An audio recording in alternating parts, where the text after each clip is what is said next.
Okay, so we just read Almost Maine by John Cariani.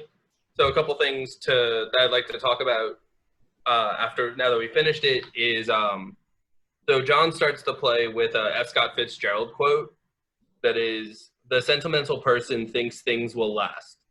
The romantic person has a desperate confidence that they won't." And then dedicates Almost Maine for the romantic, not the sentimentalists. And I'm just curious what you guys think about what that says about the play Almost Maine. That's a deep-ass question. Can you repeat what the romantic is? Yeah. So the quote from F. Scott Fitzgerald is, "The sentimental person thinks that things will last. The romantic person has a desperate confidence that they won't." Oh, I think. sheesh. Starting you guys Yeah. off. Sorry. I can jump in. I've got a response. Yeah, like, I mean, yeah, there's so much loss and ending of relationships and things, there's a lot of things like ending, like status quos, like kind of falling apart. Sometimes in a good way, like with the two dudes, like what is it, like Chad and Randy, like that's a good thing. Like their status quo ended and they're no longer pretending anymore. But like, you know, you have a couple of marriages ending, like it's a lot. Yeah, and I mean, I think. Oh, sorry. Go ahead, Amos. Oh, who, me? Whoever was first. Go ahead. Oh no, I was just saying, like, that's an interesting way to look at it, because to separate them between the two, because the way my mind works, for me personally, like, it does not. Like, they're all one and the same, and they intertwine so deeply. And that's probably why I'm in the situations that I always find myself in. But there is nothing like romanticizing and having the reality of the duality of that being prominent in my life or in life in general. There's nothing that separates between the two, and I think I always thought of it as a beautiful collision, and then sometimes it works out, sometimes it doesn't. That's just me. Amos? For me, I kind of love that difference, and I love the way it's kind of manifested in this play. And you know, it's not true for everyone. I know people who, I mean, my oldest friends are a couple who they met each other in the freshman dorm, and they're married now. And I'm pretty confident now that Gary left handily the oldest person in this group right now. And but for a lot of us, I feel like, you know, we grow up with a lot of what we would think of as romantic ideals, and Lord knows the stories we consume are. But then once you get deep enough into adulthood, you've had stuff fall apart, you've had stuff shatter pretty horribly. And so how do you still feel things the way you were taught to want to and that you wanted to growing up, even after things have shown you just how horribly impermanent they can be? And I kind of love what this play does with that. Yes, you are being heard in this conversation. Anyway, but for me, this play does just a wonderful job with kind of showing how we can have those romantic kind of these romantic magical things for people who have taken wrong turns or had things fall apart. And now I'm going to mute myself in order to also mute Marlo. Anybody wanna add on? I think in a way too, it also goes with another quote that I'll butcher, but like the cliche one of don't cry because it failed, smile because it happened, or whatever that one is. Oh, talking about. Like the romantic can see both sides, like even though it didn't work out the way that they feel, or certain things weren't how someone pictured, like getting it back, that one scene where she brings all the stuff back, it's giant bags of fluff, and she gets proposed to, even if that's not how she wanted to be proposed to. Like, the romantic can still see that there is some hope for them, even though in the stage directions at the end of that scene, there is a note of, like, they embrace, like, who knows if they're going to be okay, you know, and it's that kind of complexity of human relationships that is seen. It's not all Disney musical, wonderful fairy tale. It's life and it's painful, but that doesn't mean that it's not romantic sometimes.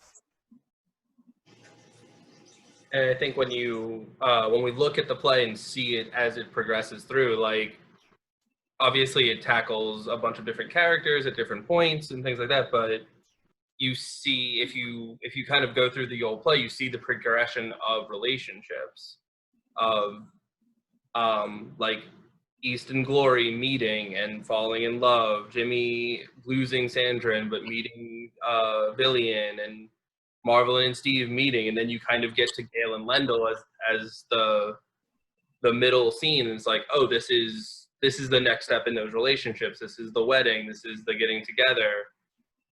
And you see that those relationships evolve. So I think a lot of it, like, as much as they're combination scenes and, you know, they can be separated, really the perk of Almost Maine is seeing the whole of it all, seeing the relationships adjust and change.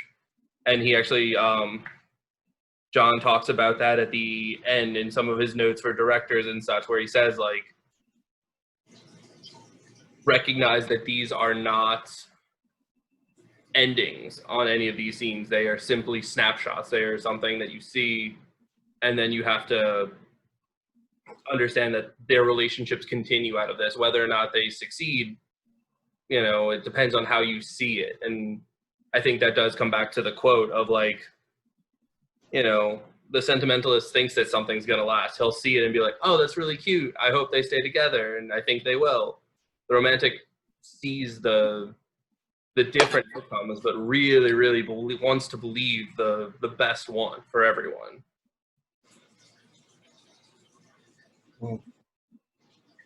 Does anybody else have anything to add on that one? Any more thoughts?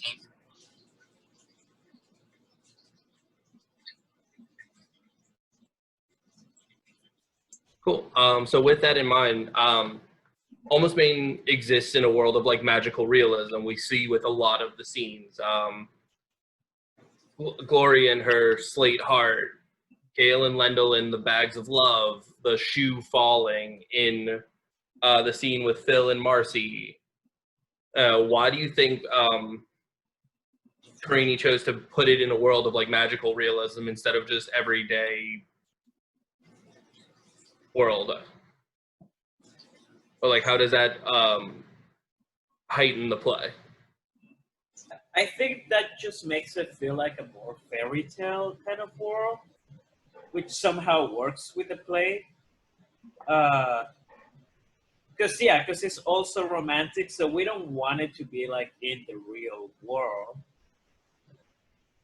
I don't know. It just gives meaning that you feel like everything is going to be okay with most of the characters. Like, oh yeah, this somehow is going to work. And I don't know if that's the romantic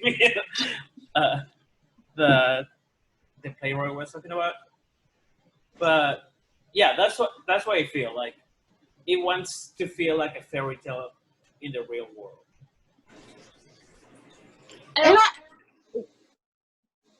Go ahead. I was gonna say it also. I'll let you go first.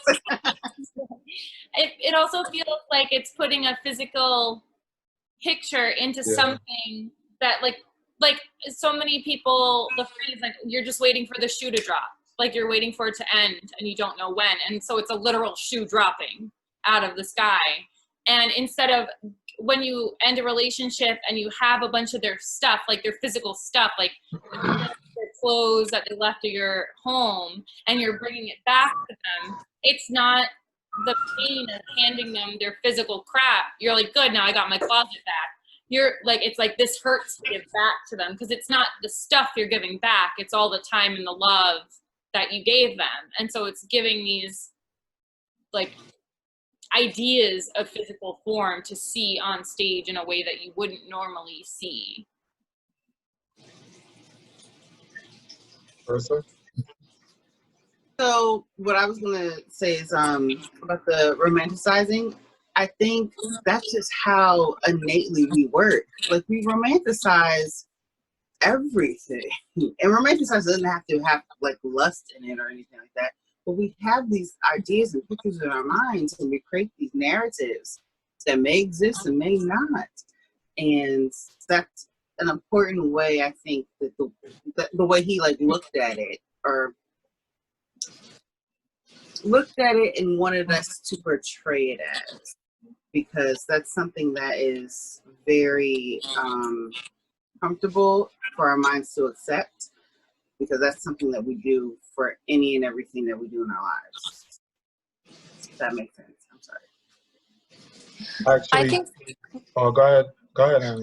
just really quickly, I was gonna say too, like, it's worth noting too that the physical space, like the physical location of Almost Maine, is a liminal space. You can't find it on the map. It's kind of like not there. So I think that it's kind of cool. It makes sense that like the rules of reality don't really apply in Almost Maine, because it's kind of this fantastical sort of between the pages, like kind of space. I don't know. That's it. I was gonna And say, you should be knowing what I'm saying now. I do. You do. I think it makes the audience more drawn in, because it's like, it is a physical thing. You get to see their love. You get to see how they truly feel about people. And it makes me think, like, if we could do that in a real world, like if you could see my love, is it harder to hurt me? Is it harder to be truthful or honest with me, because you're afraid of hurting me? I think the biggest scene that I love is probably the heart in the bag scene. Just to think, like, going through relationships and you had to carry your heart in a bag, I think it would, and the next person you with got to see that bag, got to see you holding that. You know, would they treat you different? Would it be different? And I think he makes it harder for the audience to like, to give up on that couple. You know what I mean? Because you can see Lindo's love and everything, and it's harder to like be like, they ain't gonna last. You know what I mean? Or in a funny way, it almost every story turns into almost kind of like a fable, kind of like going off what Amanda and Manny were saying, and like the physicality is almost like, it's kind of a cheat, because it's like a very oversimplification, and it removes a lot of the ambiguity and the complexity of like knowing whether somebody loves you or not. You know, like if you literally fell down in love, like you fell in love with somebody and you're literally falling down, as with the Chad and Randy scene, there's no question there. There's no like, does he or doesn't he? It's like, oh no, you literally fell in love with me. Like, it's very clear. now I know. Yeah. It's I've very been clear. like a damn fool all day. Yeah. Right. It's very clear. The ice cream truck. Oh. Boy, I mean, So what if easier to live in a world where you could like literally see that, you know? But what if that's what the Northern Lights are doing here? What if the magic spell of the Northern Lights, which everyone goes to see because in some really way you see them and it feels magic. What if there is magic and it's saying, no, tonight you're in this moment, and yeah, it's liminal because the Northern Lights, you have to be in the right place at the right time and it won't last long. And the magic of the Northern Lights is in that moment, your broken heart is a broken heart. And you can't feel things. Well, you can't feel things. And in a way, it almost to me feels like, for those of you I don't know how many of you are also musical theater actors. I am not, but I know several of the people here are extremely talented musical theater actors. And Hey, what the fuck? it's almost like musical logic, where Yeah. I once heard someone say that the amazing narrative thing about musicals is that for a few minutes, every couple of scenes, you don't have to move the plot forward. You're going to spend a few minutes expressing the mood. You're going to spend a few minutes expressing the feeling. And that's the beauty of musicals, like, structurally. And I think this is almost like a version of that, where it's like, no. Right now, we're not going to talk our way around metaphorical things. No, here's a bag of shards of my heart, you know? It almost feels like that to me. I don't know if that resonates with the people who, like, have spent a lot more time dealing with musicals than I have. No, for sure. That's the moment where it explodes, where you can no longer make sense of the feeling. That's when the song starts. So it's just it's that moment where you hit the ground, or where the shoe drops, or where where the heart shatters on the floor. That's when the song starts. It makes perfect sense. Yeah. And I think we've all hit on some really cool things. One of the things I do want to point out that Amos mentioned is this happens all in the glow of the Northern Lights. So all of these scenes happen on the same evening. So as Glory and East are meeting, Chad and Randy are falling with each other, and Hope is pulling up to Dave's house, and Lendl and Gail are having an argument. So like all of this stuff is happening in this moment in Almost Maine, and it is definitely a level of magic to it. Even the prologue, interlogue, and epilogue, that all happens within the span of one night. So like by the power of Northern Lights or love or whatever you want to think of it as, Jeanette walks around the entire globe to come back and be as close to Pete as she possibly can. So I think that does hit on something I'd like y'all to talk a little bit about, which is the power of these, specifically like the stage directions and the beats that John gives you. Because a lot of times, in my experience with theater, when you're working or directing something, a lot of times you will, kind of ignore some of the moments in there and work on the stage directions to what fits what you need to do. But John is so specific in what he gives us because of, like, he really says, like, hit those moments of silence. So, like, why do you think that balances with some of the magical realism? From, like, my understanding of it, the magical realism, gives you that depiction of, like, or truth, that reality that, like, you probably wouldn't otherwise be able to have without this magic. And these very specific moments that you have are these pockets of reality, these pockets of emotions, these pockets of, like, of almost like a human moment, of a human feeling. And it makes the play much more relatable, much more natural, much more human. There's that magical element, but there's also that realism. And it's the combination of magical realism, where it's like you make this balancing act of, like, oh, there's a magical atmosphere happening, but here are some real pockets of real human connection, real emotions that are happening, real authentic reactions that you can relate to as an audience, that while you're in the midst of this magical atmosphere, it feels so relatable to you as an audience member watching. And even as a performer, it's really easy. Like when I was, reading for, was it Gloria? That whole feeling of, like, losing my heart and not being able to breathe. Like, I've had breakups where I've, like, sat gasping from tears, like, that shit broke me, And having those specific, very specific, like, she needs to read these next lines, like, she can't breathe. And I'm saying, my heart. And I'm like, I get that. I can connect to that. I can relate to that, because that is a real human experience. So in this magical atmosphere, you're having real pockets of like connection, of reality, of real human experience. Do these feel like myths to you? Like, do these feel like myths? Like the way like the ancient Greek myths would speak to basic human experiences. Like that hadn't occurred to me before, and I've read this play a couple of times, but yeah, it does feel like that. That's a good. I think that's a good connection. Sorry, I didn't have any like grand follow-up thoughts. But, you know, the way you were I didn't speaking. even see it that way. I was just like, what is he talking about? And I was like, oh, okay. Like, if Icarus can fly too close to the sun, can we have just a bag of our broken hearts? Can we have like And I think that's bags and bags of love?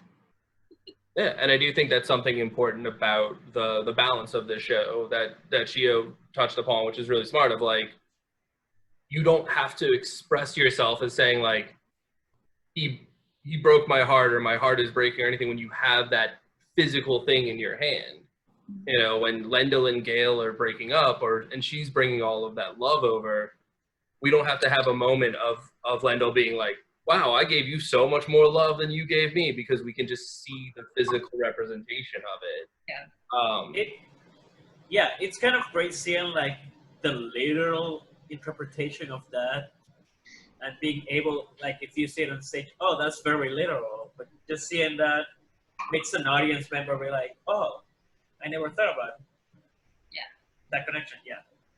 But also for an actor too, I think like having the props and having the stage directions, it helps you bring out that emotion, you know, because when you don't have, sometimes when you don't have many props or you don't have a lot of stuff to go on, you're like trying to channel that emotion through some type of memory or something that you went through.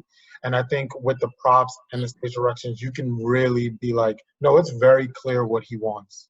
You know, it's very clear what you need to do as an actor on stage. And I think that's why the stage directions are so important, is because there is a lot of things happening. There is a lot of magic happening, but it's very clear what an actor and what this scene is about and what we need to do as actors for it. It reminds me a lot of a Tennessee Williams play, the stage directions. Because in Tennessee, especially in the Glass Menagerie and A Streetcar Named Desire, they're like a full page long, where it's just set up, and like, yeah, it's really interesting to read a play like that. That is not obviously Tennessee Williams and is like a lot more modern. Like, you know, it's cool.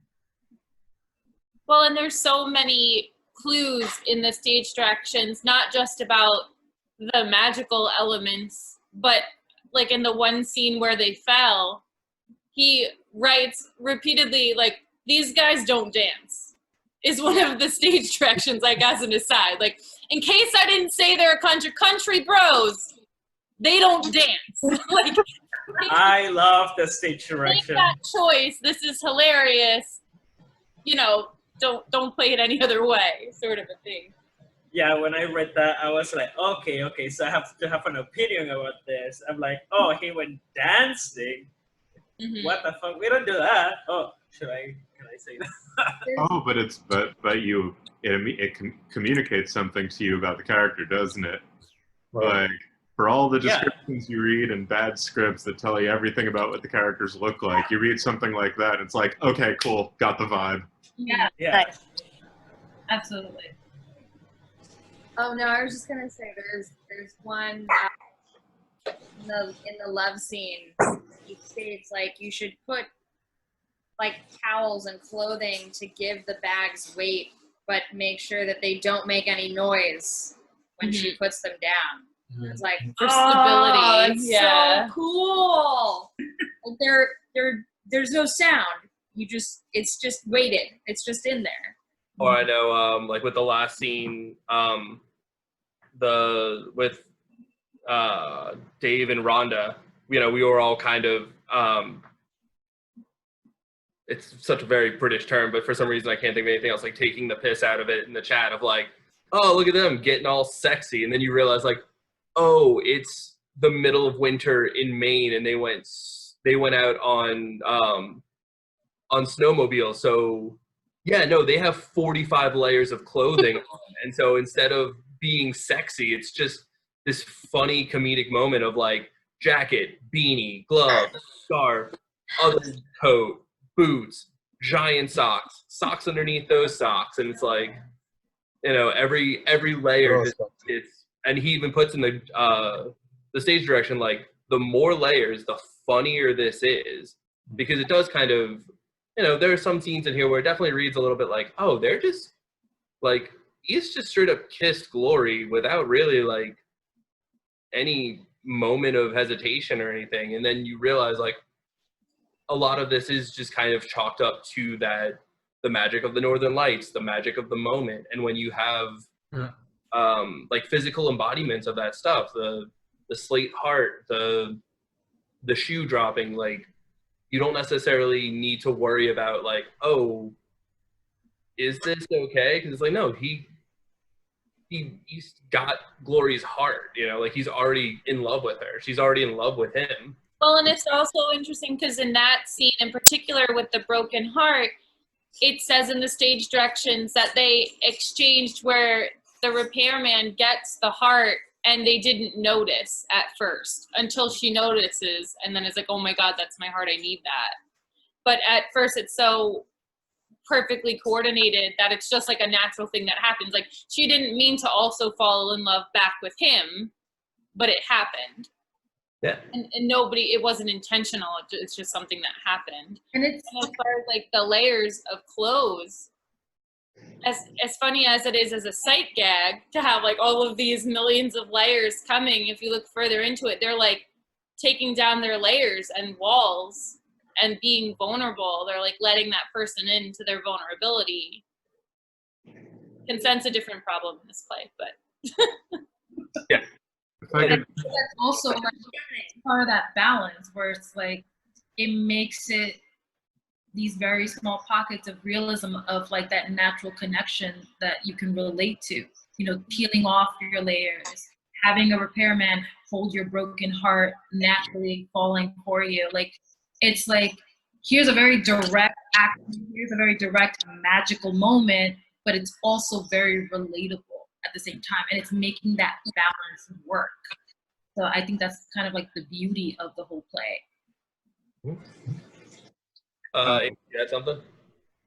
Amos had something. Oh, I think I'm pushing it with the pup, so I should probably make my exit. But this was really lovely, and for those of you with whom I haven't done this before, especially my gal, this was lovely, and I look forward to doing it again.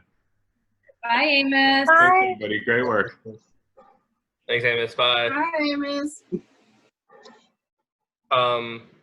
Yeah, guys. So one more thing I kind of want to talk about, and just to see where we're at. So we've obviously talked about the play as, like, some of the things it represents, some of the things maybe John Cariani was trying to get across with this, but more on, like, the personal level of the performance. Like, so this play has, I think we said about 19 characters in total, but it's generally played with 4 men and 4 women rotating the roles throughout. So, like, if you were cast in the show and they gave you so many of these roles, like, what would be some of the choices that you could use to differentiate yourself from Marvelyn to Rhonda to Sandrine, all of those characters in between, you know, Chad, Randy, Daniel and Hope, things like that. Some of it John gives you, but what are some of the choices you could make to make yourself different? Okay, then. Oh. Sorry. I don't know. I feel like sometimes also the costumes just help. Like, Yeah. different kind of costumes, like when you have one shirt, like, I don't know, it gives you a different, when you put that costume, you're like, oh, I'm this person now. And then, Yeah, costuming works. I don't know. Yeah, costuming work. It just gives you a different feel of who you I are. have to agree, because, I mean, for me personally, costume and makeup works a lot. Like, when I get into costume, I feel in character. I feel like I can step into the shoes of whoever I'm in costume of.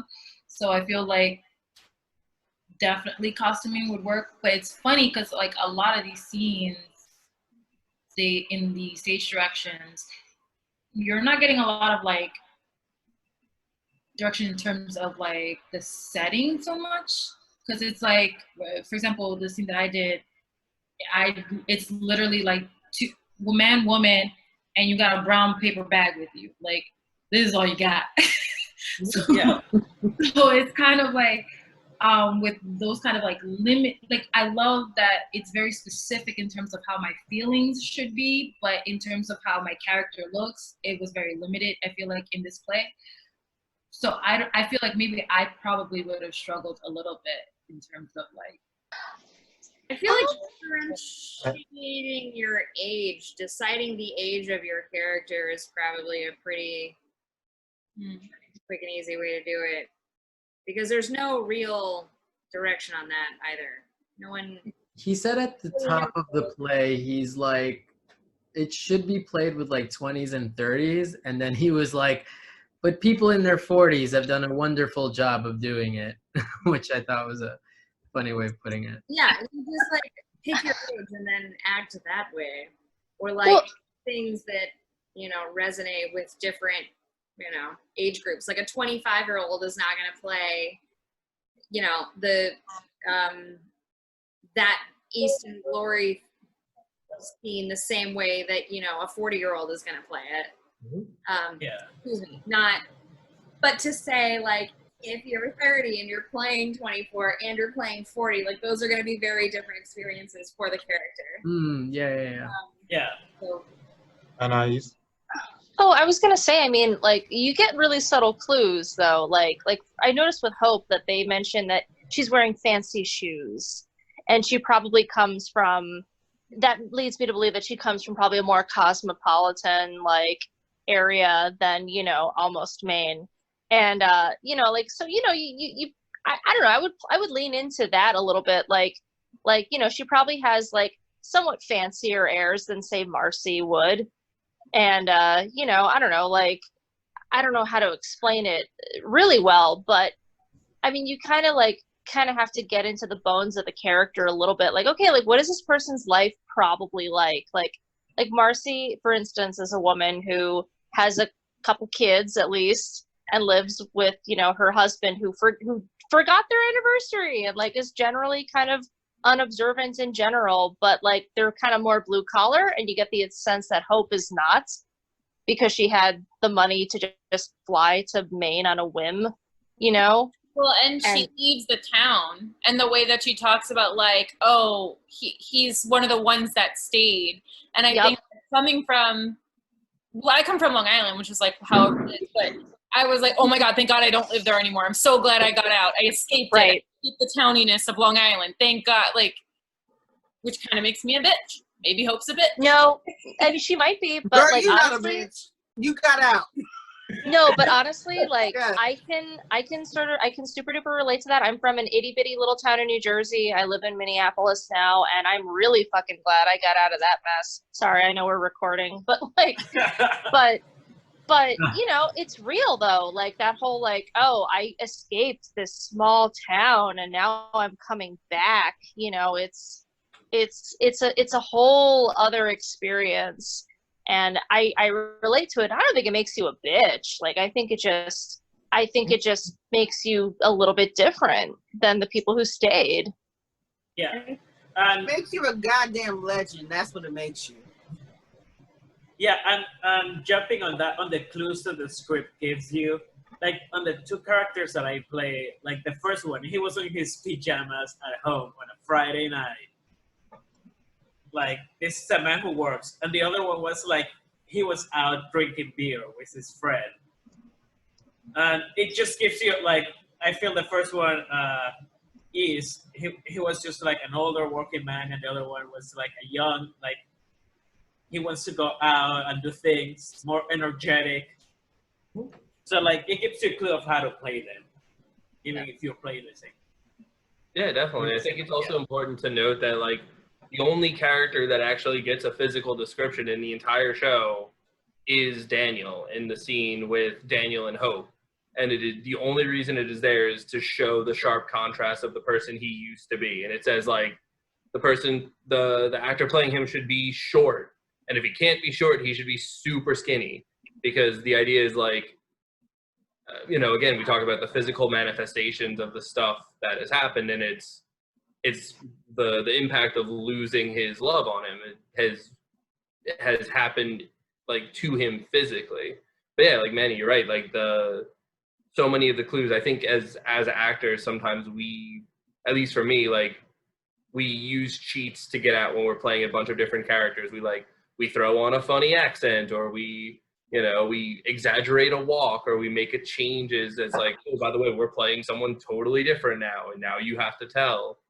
And Cariani doesn't really give us those options in this play, because they're all from the same town, except for Hope and Glory, so they're all talking the same way. So you have to really like, how does that change how Chad walks compared to East, or how does that change, like what you said, y'all you also hit at some great moments of like the things that they're wearing, and the very, very specific descriptions John gives us of the characters, and you really have to be looking closely as an actor, as a director doing the show to know how to differentiate these people, And you can lean into the props too, of the different things that, different things that everyone carries around. It was a lot of things in the play that I felt, again, like the small town, but also the fact that like it didn't seem like anybody was shocked by the magic that was happening. Like we said, it took place during the Northern Lights, and everybody's just like, yeah, this is my heart in a bag.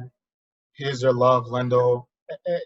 But I think if you lean into the props, it'll spark some other, it'll spark differences within the characters if you're playing multiple characters. You know what I mean? I do gotta say that I found it funny that on my first scene, I said one of my lines was, "This is how we talk up here." Yeah. Me with an accent. That was like, And maybe that's the point of this too. Yeah. Is that you're more focused on the connections between the people. Like I was picking up the whole Friday night thing of being like, this is what love is, going out on a Friday night. You don't do laundry, you don't kiss other people. Like I kept picking up on the Friday night thing, or even the one restaurant that they kept bringing up. The moose patty. Yeah, the moose patty. I think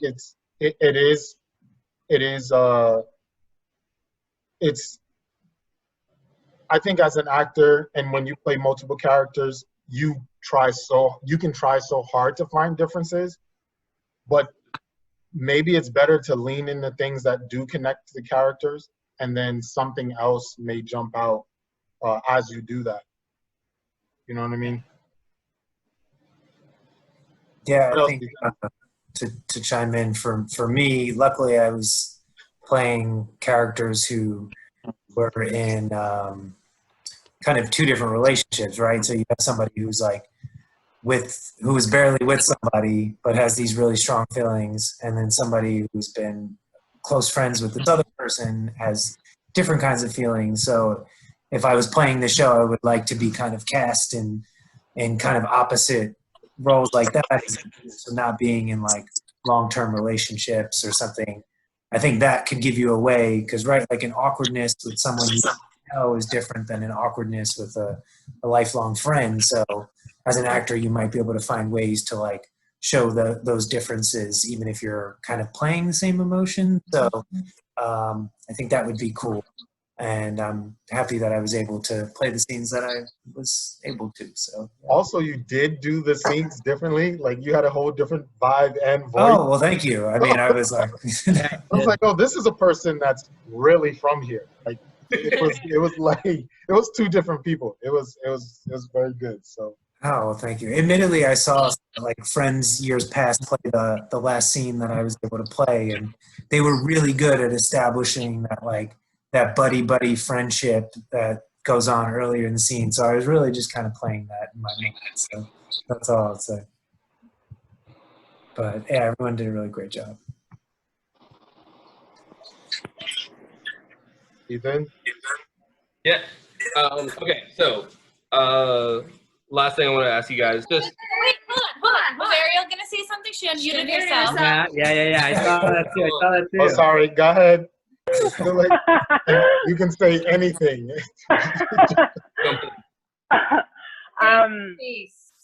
I don't know what it was, but I felt inclined to add something to the conversation. It's interesting for me to listen to this because I did some theater stuff, but my main focus has always been film and TV. So our approach to thinking about characters is a little bit different. So when I think about like differentiating characters, like for me, I'm thinking about like, it really is just like using the script as a guide and then just telling the story. Like, and I feel like when you just focus on that alone, that to me typically tends to differentiate because each story had a very distinctive thing that I feel like distinctive message that it was sharing. And I feel like we were kind of getting to, or what Rob was saying is like the script doesn't really, or it's not really about the characters and that it's about the messages and the story. And yeah, I feel like this play is cool because I feel like it takes something that is love that there's a lot of preconceived notions about and people feel like they understand what it is, and it shows you that some of that is right, but it also shows you that a lot of it actually is abstract. And I think the tools that are used to really highlight the things like the falling shoe or like the bags of love, they give an image to things that are intangible, and it kind of helps you understand that, I don't know, it's some things are tangible and still there is like a kind of magical thing that you don't get. Cool. Love it, Ariel. What? Ethan, go ahead with your other question. yeah. No, actually, the only thing I'll say on that is I think. Wait. Sorry. I want to add to that. Yeah. Go. I wonder because the original productions, it was the same actor playing different characters within the play, right? So I wonder if it was kind of maybe in a way supposed to be a little interchangeable, at least from the audience perspective, of like not necessarily like these are the same people, but they're not so different, which is why it's the same person or the same actor, but it's like under these different circumstances, like these, like it's almost like these stories, these like little fables or myths happen in almost Maine to a lot of people. This is just how people fall in love in almost Maine. And I wonder if that's the thing. Yeah, I definitely think that's a cool outlook on it. Also, we were laughing about it, of course, at the end of the show, because it's like Dave mentions all of the other people that we've seen in the show and how they talk about this relationship. And you kind of realize, like, oh, this is a very small town. It captures kind of that idea of like, oh no, they all know each other. They know that Dave has crushed on Rhonda for, however many years. Probably a few of them have known that Randy and Chad feel this way about each other, And but I also medals in that town. Mm-hmm. Yeah, but I also think one of the things I find pretty interesting too is, we talk about the aspects of it of like, oh, physically showing the love in these bags and all, and it sounds so simple, but for me, the thing I appreciate is the creativity of getting to that point of like the production process where, they had to have a conversation of like, okay, well, we know she's breaking up and we want her to give him his things back. And I think Amanda hit on is like, it's not the physical objects you give back, it's the love that comes with them. So for me, it's really interesting how creatively they got to the idea of like showing that physical manifestation of the love, the shoe dropping, the slate heart, all of that stuff. Well, and you also have to think of when they pick the objects or the thing, like if you think of giving all the love back and that emotion and like how it's like beautifully poetic versus like she could have easily been like throwing clocks at him and been like, you wasted my time, I want my time back. But the act of love is a lot more romanticized and beautiful and fuzzy and feeling instead of like, you know, someone throwing clocks at you. Like that's a different show, but anyway, okay, so the last thing I want to just ask you guys as we kind of come to wrap up here is just really simple. What's your favorite scene from the show? It could be the one that you were in, it could be one that you laughed at, or you know, just one that touched you. No, I think my favorite scene is the one where she brings all the love back. And Yeah. Ariel, today you brought the tears. I was like, oh my god. Yeah, that just like the representation of you bringing all your love. I don't know why that scene is so good, and I've seen it several times, and every time I see it, it just calls me. Like I love that scene. Yeah, it's really good. I really loved Marcy and Phil's scene. It reminds me a lot. I mean, it's not a very happy. It doesn't end happily necessarily, but like, it reminds me a lot of a breakup that I've actually been through, where it's just kind of like, what are we doing? Like, what is this? And then the shoe drops, and then it's like, oh, I guess that's what we're doing. I don't know. It hit pretty close to home for me, and I love the characterizations of both of them. So that's my favorite. I have a few. That's fun too. Every I single. love every scene. I know you do, Ethan. Ethan loves this whole play. I specifically love the scenes that I was in, so no, joking. Yeah. I really love the slate heart in the bag, the one that I was in. I love the shoe drop. I love the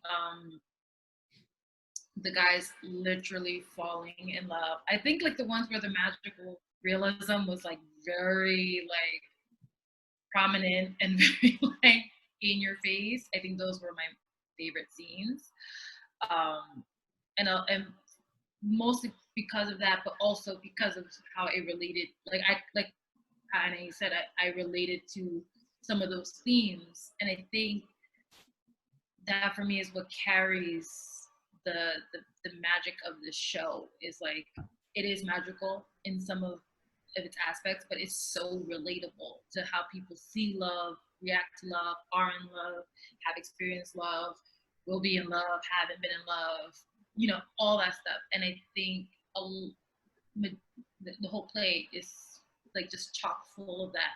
So I feel, at least for me, those three, definitely I could relate to, but the whole play as a whole, I thought was just really wonderful to read. And I mean, this is not our first time for most of us reading it together, and reading it like I think a second, third time around, there's like also these little elements that you pick out that I think are just really wonderful to see. And I won't, you know, keep talking, but yeah, those three are like my favorite ones. Just because like the magical realism is like so in your face with those. Like, boom. Oh, and Villian, that one was really cute. Yeah. It's like, I like that one. I think the one with Villian ends with maybe the most hope at the end of turning over a new leaf and getting to start anew and getting back in the game, as they said. You know, because it is that kind of thing. I don't know how he's going to explain a tattoo over a name. It seems a little crazy, but it's a little weird. But I kind of took it. I kind of took it as like, you think you know what you want, or like you have an image in your head of what you want or the person you want, and then when you have to let go of that image or that perception, the right person finds you. That's what I thought that was actually one of my favorite. That and the prologue, the snowball thing, I thought that was really cool. And to me, I felt like might have been the bigger representation of like what it's like to be in love. Like, you go around the world, you just to feel close to this person, and though you are, and then sometimes the closer you are to this person, the farther apart maybe your love is, or I appreciated that. But as an actor, I do love Lindo and Gail. I think that's just the props and everything. I love that scene. I think that scene's the most fun to watch and see. I think this time reading through it, my favorite is still getting it back, because I worked on it in class forever, and I just absolutely love that scene. I really thought Ethan was gonna cast you, and yeah, I thought that. I was like, he's got to do the scene, doesn't he? But it was cool to do a different part this time. That I remember reading vaguely but passed over. But there's so many aspects of Marvelyn who pops up. She's a little homewrecker, but everyone's story. Everyone, but she thinks she knows everything. And is like, oh, I'm miserable secretly. I'm stuck. I don't know how to get out of this. Just going around kissing people at the laundry. Well, but it doesn't just hint but it hints at her unhappiness and how she's trapped and she doesn't know how to get out of that relationship. And like, oh, I have to go. He gets mad when I'm late. He gets mad when I don't call back right away. And like, some people have been in those kinds of relationships where it's relatable. And so it's that thing where all of a sudden you're like, oh my God, like reading in the past, I didn't really pay as much attention to that scene, but then having to read it today, I was like, oh wow, that's like relevant in so many different ways. And I'm gonna add to that, and this is like from a guy's perspective, and maybe the women can relate, or if you with the guy, remember. How like a guy's will be all tough and like, oh, this doesn't hurt, and like, I'm not feeling anything and I'm not getting into my feelings, and then as soon as like, you got a boyfriend? What you mean you have a boyfriend? Like, now the feelings are starting to come. It's like as soon as she's ready to pull away, and it makes it worse when like maybe she gives you a kiss and then she's like, nah, that was a mistake. I shouldn't have done that. And then you're just like... Right off the bat, though, she was like, I have a boyfriend and I love him very much. Right. And he's like, but do you, though? Because you don't do that. And Friday night, we don't do these things. And I definitely felt like, what's that mean before? But yeah, I think it's amazing play. I also today, after hearing it with the villain scene, that whole premise reminds me of the movie 500 Days of Summer. Yes. Right? Yes. Because it's like chasing that one person, and it's nothing's going right, and then all of a sudden at the end there's like this glimpse of hope, and then it ends. Yeah, because her name. She's like, my name is Autumn or something. Yeah. Autumn. Yeah. It's exactly what it. Yeah, and then with the one where she's like, goodbye, West, hello, East. It's like the same Yeah. sort of thing. I thought about it. Yeah. I didn't catch that. That's good. I just got that. I actually did. I just got that too. I didn't get that. Yeah. No. All the guys were like, what? No, I noticed it during the play reading. Look, English is my second language, so. Yeah. Don't even play that, because it's my second language too, and I got it.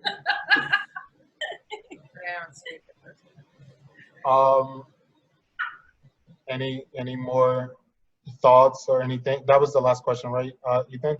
Yeah, that was the last one I got. I was just curious because I know we've talked about this and everything, and I think if we I love hearing what people really loved about the show and like what scenes they loved, especially if it's not the ones they were in, because it's like you really do get to appreciate it a little Only bit. the ones I'm in. So I don't know about nobody else. Chad and Randy, best characters. Chad and Randy are great. Well, I guess that will be the end of our discussion. Is everybody staying sane during quarantine? No. I have to work, so no.